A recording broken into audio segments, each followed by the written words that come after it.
strong leadership, honesty, and intelligence. Those are the top qualities most Filipino voters are looking for in the country's next leaders.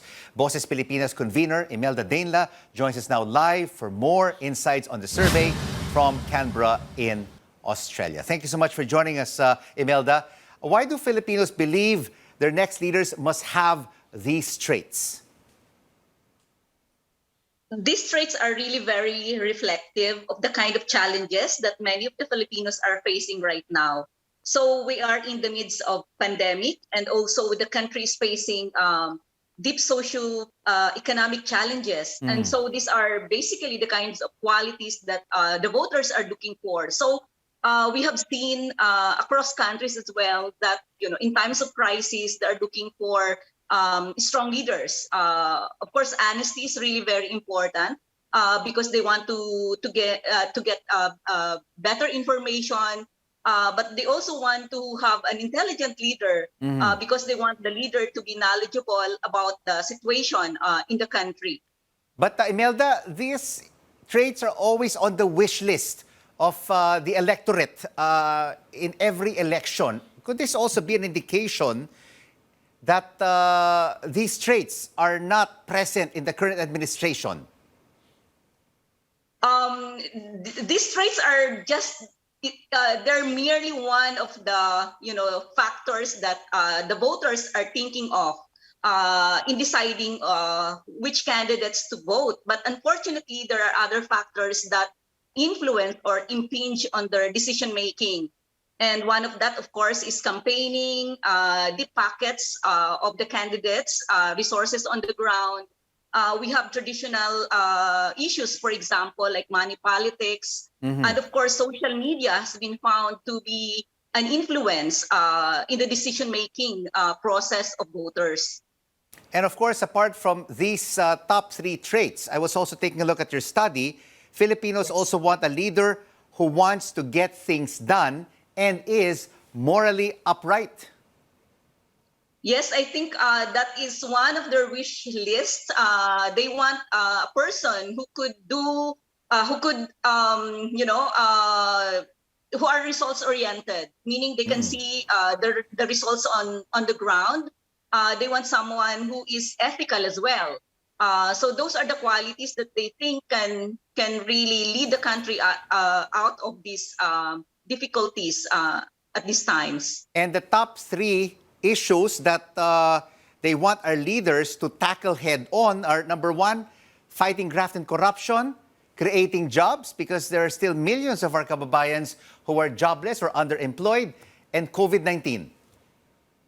That is true, and because these issues are not surprising, given of course the massive reports on graft and corruption, especially during the pandemic, and the people think that some of these influential people are taking advantage of these current difficulties. And of course, the concerns on the COVID, the crisis is still continuing, but also losing jobs, their future. These are very much in the minds at the forefront of those concerns that the people would really want to be addressed by the campaign, and that probably they also expect the candidates to articulate what sort of programs they would like to do in regards to these issues. And from your analysis of the data, Imelda, are these traits of strong leadership, honesty, and intelligence showing up in the recent surveys for president and vice president?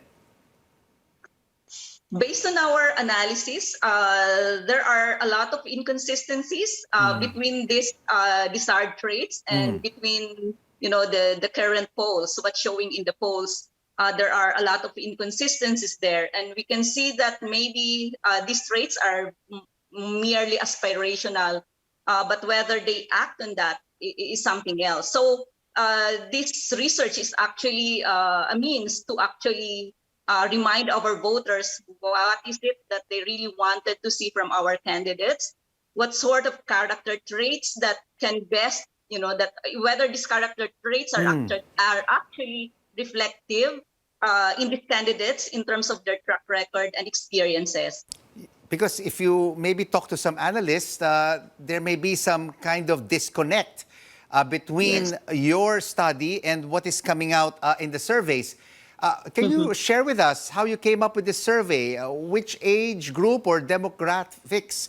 And what is the sampling of this study?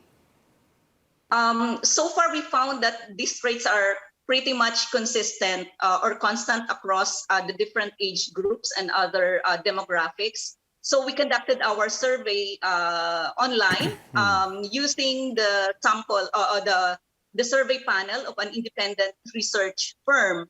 And so from there, we selected 1,500 respondents, and our respondents are based on quotas on age, gender, the regions, based on the Philippine Statistics Office census in 2015. So these are consistent with the quotas of the census. And having done studies for many years, Imelda, in your view, are Filipinos really evaluating their candidates, or are they just being swayed and influenced by friends and relatives, even though they do not believe in the candidate?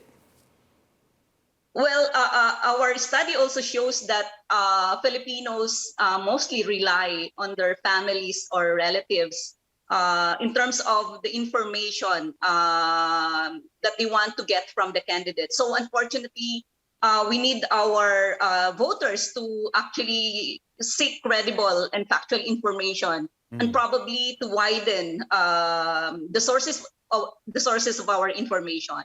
Thank So you right now we can see that those are limited to families, and of course they are also very reliant on social media. Thank you so much for sharing with us your insights. Imelda Deinla from BOSES Pilipinas.